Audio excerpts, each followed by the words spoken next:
آقا سلام علیکم خدمت رفقا. آقا من یه ذره میگم خب کسخل هستم دیگه متاسفانه. ولی کسخلی که بد نیکه، هرچی کسخل باشی بهتره.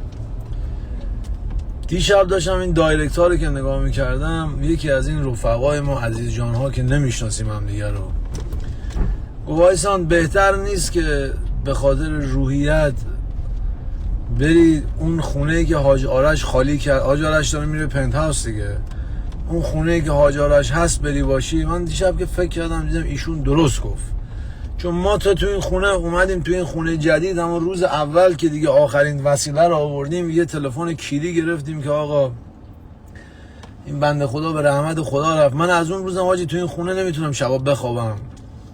بعد دروغ چرا بگم، من عاشق طلوع خورشیدم. غروب خورشید خیلی کیریه بچه‌ها. من چون بچه مازندرانم خودم، رو این حساب بعد همیشه می اومدم لب دریا، این غروب آفتابی که نگاه میکردم دوست داشتم برم آمریکا. بچگی این غروب آفتاب یه حس بدی به من میده همیشه. رو این حساب ما دوباره از روز روم نمیشه بگم دیگه، روز یک شنبه اسباب کشی داریم. از این خونه جدید میرم به خونه حاج آرش. این خونه که حاج آرش الان خالی کرده بزرگه، هم که بزرگتره، همین که من روزا دیگه آفتاب میاد بالا رو میبینم. بعد من میگم دوباره میگم، من از جنگل و چمن و اینا خستم.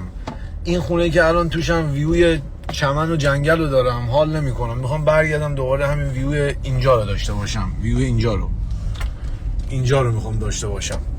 پس روز یک شنبه دوباره اسباب کشی به خانه جدید. کسخل باشه با سر قدیر کونکش. آره دیگه، از دوباره کیره خر شروع شد. لباس ببر، کیره خر بیار، اونو ببر.